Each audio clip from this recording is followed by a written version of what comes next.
Satu satu, Dua, dua, dua. tiga tiga, Empat, empat, empat. lima lima, Enam, enam, enam. satu dua tiga, Empat, lima, enam. satu satu, Religiositas. dua dua, 19. tiga tiga, Dari kelompok 7. satu dua tiga. Saya berkelas. Wih. Halo semuanya. Kami dari kelompok 7 religiositas. Perkenalkan, nama aku Juan. Nama aku Nathan. Namaku Audrey. Namaku Sasi. Nama aku Feren. Dan namaku Vivian. I get a feeling sometimes that I can't get close enough to you. I feel it most in the nighttime, even though that's when I'm closest to you. If I could be under your skin, closer than we've ever been, we'd be closer than we've ever been. I feel it most of the night time, yeah. Me never on your timeline, yeah. See you always in the limelight, keep me rolling in the deep, yeah. Not a taste, no joke, I don't mean it. Don't cease, baby, don't, why you floating? Wanna lock you up on my side, but you run away like fish, yeah. I keep you right next to me, only just in my dream. I see you in red the grind, don't wake me up from sleep. I think I'm losing my grip, everything, all the pain. Why you showed up in Jadi pertanyaan pertama adalah bagaimana manusia menggunakan agama untuk memperbaiki spiritualnya?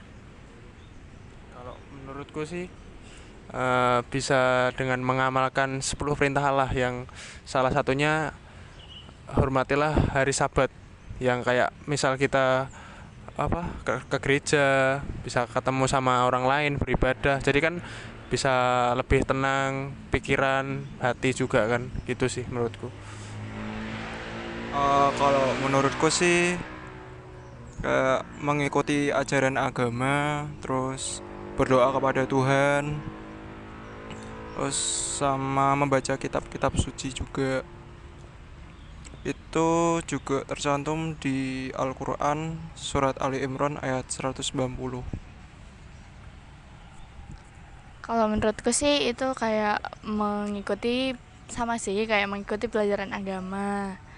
Kayak kita harus mengikuti pelajaran agama, terus kita ikuti gitu kan ya. Terus pikiran kita juga untuk Oke, kalau dari aku sendiri yaitu dengan cara berpedoman pada apa yang ada di dalam Alkitab selaku ajaran-ajaran dari agama. Misalnya berpedoman pada Matius 6 ayat 25, yaitu jangan khawatir akan hidupmu. Maka dari ayat-ayat tersebut kita punya landasan bahwa kita nggak perlu khawatir sama hidup kan. Kemudian dari pendapatnya seorang psikolog juga namanya Patman, di bukunya yang berjudul Does Spirituality Represent the Six Factor of Personality, dia juga bilang kalau agama dan ilmu pengetahuan itu kayak kunci dunia. Jadi kita bisa tahu siapa sih pencipta kita, sehingga kita nggak perlu takut akan apa yang akan terjadi di dunia ini. kalau aku simpel sih, sebenarnya sama. Ya, udah gitu aja. Sekarang pertanyaan kedua, yang bagaimana manusia menggunakan agama untuk berbuat sesuatu yang tidak baik. Kalau menurut aku itu bisa aja kayak berita-berita yang sekarang udah banyak yang tersebar. Sekarang kayak banyak orang yang pemuka agama itu menafsirkan arti dari kitab suci manapun itu dengan arti yang salah. Terus ada beberapa orang juga yang menggunakan cara berpikirnya yang salah itu diberikan kepada orang lain, seperti kayak mencuci otak orang gitu. Menurut aku dari gitu, dari berita ya. Ya, kalau menurutku sih intinya sama sih, kayak doktrin terhadap agama, kayak mencuci otak seseorang untuk mengikuti ajaran agamanya, padahal kita kan di Indonesia kan beragam, nggak cuman satu agama. Jadi menurutku harus bisa saling menyatukan pikiran, tapi walaupun berbeda-beda tapi tetap punya satu tujuan yang sama untuk bisa damai. Dan itu aku berpegang teguh sama perintah Allah lagi, 10 perintah Allah yang menyebutkan jangan bersaksi dusta atas sesamamu. Itu sih. Oke, kalau menurut aku sih kayak mengajak seseorang untuk ikut ke dalam agamanya dengan cara mengadu domba. Itu sama kayak Quran surat Al-Qalam ayat 10 sampai 11 yang bunyinya, dan janganlah kamu ikuti setiap orang yang banyak bersumpah lagi hina, yang banyak mencela, yang kian kemari menghambur fitnah. Kalau dari aku sih kayak mempersalahgunakan agamanya untuk politik, kayak sama sih kayak gimana ya, kayak mengajak masyarakat kayak untuk ikut, kayak dia mempersalahgunakan untuk politik gitu, kayak dia mengajak masyarakat, jadi masyarakat juga terlibat gitu. Sama menggunakan agama untuk politik. Kalau di Katolik itu ada namanya Paus Benedik ke-9. Jadi waktu itu tuh dia diangkat menjadi seorang paus saat usianya 12 tahun. Dan itu tuh atas suruhan dari ayahnya. Jadi kalau kamu memilih dia, maka kamu akan dibayar. Kalau kamu nggak memilih, kamu akan dibunuh, gitu kan. Kemudian ketika dia menjadi paus di usia 12 tahun, dia menggunakan kekayaan gereja itu ya untuk kepentingan dia sendiri, untuk foya-foya. Bahkan dia sampai melakukan pelecehan entah terhadap wanita ataupun terhadap sesama jenisnya sendiri. Dia mempersalahkan kekuasaan. Iya, juga, itu salah satu contoh mempersalahkan kekuasaan dia sebagai seorang paus gitu. Sekarang pertanyaan ketiga. Apakah agama bisa membuat orang yang tidak baik menjadi baik? Kalau dari aku, menurutku sih bisa.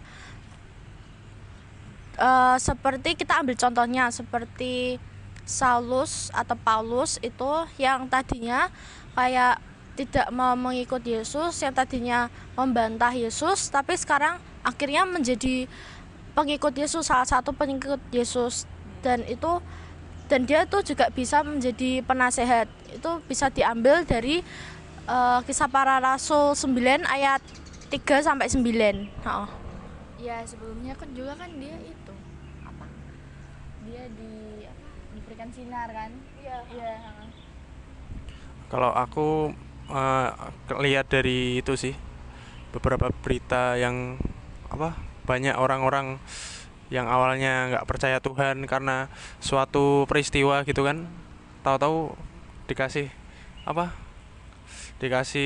penglihatan gitu, kayak tahu-tahu banyak kan, dapat hidayah, tahu-tahu jadi percaya Tuhan. Entah mungkin di agama lain, maksudnya kayak nggak harus agama ini, tapi pada dasarnya sama sih, kayak dapat hidayah dari suatu peristiwa gitu aja sih. Oh gitu. Oke, kalau aku sih sama bisa, karena semua agama mengajarkan kebaikan. Contoh kayak penjahat atau maling yang berbuat lalu bertanggung jawab atas semua perbuatannya. Itu kayak di Quran surat Al-Baqarah ayat 222, yang artinya sesungguhnya Allah menyukai orang-orang yang bertaubat dan menyukai orang-orang yang menyucikan diri. Itu. Ya, kalau dari aku sih sama ya. Selain juga dari tokoh-tokoh Alkitab, dalam persekutuan kita juga bisa ikut dalam persekutuan keagamaan, bisa juga menambah wawasan dan pikiran kita untuk ikut ke agama ini, tentu juga di jalan masing-masing ya, jalan pilihan masing-masing. Oke. Kalau aku sendiri mungkin dari pengalaman pribadi ya. Jadi aku ini lahir dari pasangan yang beda agama. Tapi dari dulu dari kecil itu disuruh untuk masuk Kristen aja. Kan beda ya antara kita memilih sendiri untuk masuk Kristen sama disuruh gitu kan. Nah, akhirnya ya ke gereja sekedar ke gereja aja gitu kan. Kemudian ya pada saat itu mungkin karena nggak mengenal Tuhan, jadi nggak punya landasan untuk berbuat baik gitu ya, nggak punya landasan yang kuat gitu. Iya, karena disuruh kan. Ya, kayak terpaksa. Ya udah terpaksa gitu aja gitu kan. Kemudian ya itu nggak punya landasan, jadi suka melawan orang tua, melawan guru gitu, yang sebagainya yang kayak gitulah, basic. Kemudian ketika kelas 10 SMA itu kan mulai aktif OMK ya. Tahu OMK ya? Orang Muda Katolik gitu kan. Nah, itu tuh mulai aktif di Katolik. Mulai ikut katekumen sampai ikut baptis. Nah, dari background itu aku ngerasa kayak Ini oh jalan hidup aku. iya. Oh, ada nih yang beda dari aku, apa sih, jadi lebih taatlah sama perintah Allah. Kan tadi ada tuh, jangan melawan orang tuamu, kemudian jangan mengingini milik sesamamu dengan tidak adil gitu kan. Nah, itu yang jadi landasan-landasan untuk jadi diri yang lebih better sih. Sekarang pertanyaan nomor 4, bagaimana Monsinyur Sugio Pranoto menggunakan agamanya? Dari yang kita tahu itu Monsignor Sugio Pranoto kan itu sejak kecil dalam agama Islam ya. Pada tahun berikutnya beliau meminta agar bisa mengikuti pelajaran agama Katolik dan agar dia bisa menggunakan fasilitas yang dipenuhi sekolah gitu. Monsignor juga menyuarakan slogan 100% Katolik, 100% Indonesia kepada Katolik di Indonesia. Ya gitu, kayak ini slogan ini diperuntukkan untuk agama Katolik. Jadi kayak nggak harus agama lain ikut gitu. Jadi kayak apa yang karakter-karakter yang diteladani Monsignor Sugio Pranoto juga kita harus mengikuti, kayak yang KKV PT ya, KKV. Oh iya ya. Iya, kritis, kreatif, visioner, peduli, tangguh. Itu kayak kita harus meneladani karakter yang dimiliki oleh beliau gitu. Kalau aku melihatnya dari segi pendidikan aja, yaitu menurutku tuh kan pendidikan itu salah satu dasar sama awal untuk manusia tuh bisa sukses di kemudian hari kan. Jadi menurutku pendidikan itu start awal untuk kita bisa jadi orang hebat di masa depan. Jadi itu penting jadi sih. Mendukung untuk membangun pendidikan gitu untuk orang sekitar. Ya, untuk masyarakat juga. Ya, itu sih dari aku. Kalau aku sendiri dari seorang muslim, aku suka di bagian cara bergaulnya Monsignor Sugio Pranoto, yaitu bergaul tanpa membedakan suku, ras, dan agama. Itu sangat bagus sekali sih itu. Kayak di surat Al-Hujurat ayat 13 yang artinya, hai manusia, sesungguhnya kami menciptakan kamu dari seorang laki-laki dan seorang perempuan, dan menjadikan kamu berbangsa-bangsa dan bersuku-suku supaya saling mengenal. Itu. Kalau dari aku sih, aku lihat dari kayak internet gitu. Aku lihat kalau Insinyur Sugio Pranoto itu gimana ya? Awalnya dia dari agamanya apa? Islam ya. Islam. Terus habis itu karena dia jadi Katolik. Ada seorang imam yang tertarik kepada kepintarannya. Romo Van Lith ya waktu itu. Iya. Terus habis itu dia sekolah di sekolah apa? Ya, Kolose Saverius itu. Terus akhirnya dia jadi agama Katolik. Nah, dari situ tertarik dengan agama Katolik, terus jadinya agama Katolik toh. Lah terus habis itu dia itu dari agama Katolik itu dia tuh mengajak masyarakat itu untuk gimana ya, menumbuhkan rasa kekatolikannya mereka gitu. Terus habis itu mengajar keagamaan Katolik gitu ya.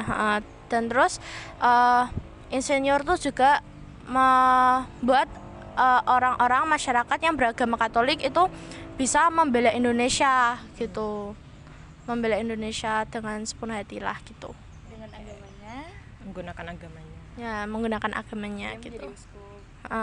Terus dia menjadi uskup agung juga, terus bergabung sama salah satu di Vatikan gitu. Ya itulah. Bisa salah satunya memiliki peran untuk kemerdekaan Indonesia juga. Iya, dia juga langsung dianggap pahlawannya. Karena ininya perjuangannya. Ya karena perjuangannya. Oke, aku mau nambahin sedikit itu aku melihat Monsinyur Soegiopranoto itu dari sisi dia sebagai seorang paus ya. Dia itu benar-benar menggunakan agama dan imannya itu tuh untuk yaitu mencerminkan Kristus dalam dunia melalui karya-karyanya dia. Itu dibuktikan dengan saat Jepang menyerang kawasan beliau itu, dia nggak hanya melindungi orang-orang Katolik, tapi semuanya dilindungi sama dia. Ini kan sesuai sama 1 Yohanes 4 ayat 19 di mana ya mencintai sesama gitu. Tuhan udah mencintai kita, maka kita bisa mencintai sesama. Kemudian kalau dikaitkan sama buku Religion and Anthropology, itu dia menggunakan pendekatan struktural untuk agamanya ya, di mana dia ada di suatu posisi tertentu memimpin gitu kan. Tapi dia nggak menggunakan itu untuk hal yang buruk, dia menggunakan itu untuk hal-hal yang baik. Misalnya pada saat perang itu kan ada masa prapaskah kan. Nah pada saat itu dia menulis surat gembala di mana orang-orang Katolik di Indonesia nggak perlu untuk berpuasa dan berpantang, karena memang kan nggak memungkinkan ya untuk berpuasa dan berpantang pada saat itu. Nah itu salah satu bukti di mana Monsinyur Soegiopranoto menggunakan agamanya ya untuk mencerminkan Kristus dalam karya-karyanya gitu. Ya jadi bukan untuk agama Katolik aja. Iya gitu. betul. So, dari hasil diskusi kelompok kami sangat setuju bahwa agama sangat berkaitan kuat dengan spiritualitas. Hal tersebut tidak hanya berlaku dalam satu agama, namun hal tersebut dapat berlaku untuk agama yang ada di Indonesia. Contohnya, berpedoman kuat kepada kitab ajaran masing-masing, lalu pergi ke tempat ibadah masing-masing, bahkan mengikuti komunitas beragama. Hal tersebut dapat meningkatkan spiritualitas seseorang. Namun, tidak semua orang mempergunakan agama untuk melakukan suatu hal yang baik. Ada beberapa oknum mempergunakan agama untuk melakukan suatu hal yang buruk. Contohnya, menghasut orang lain atau memaksa orang lain untuk mengikuti kepercayaan apa yang kita anut. Ada juga di dalam suatu agama terdapat suatu komunitas yang berkedok komunitas beragama, namun di dalamnya bukan menyembah Tuhan, melainkan bertujuan untuk menyembah iblis atau setan. Mungkin orang-orang menyebut hal tersebut dengan doktrin sesat.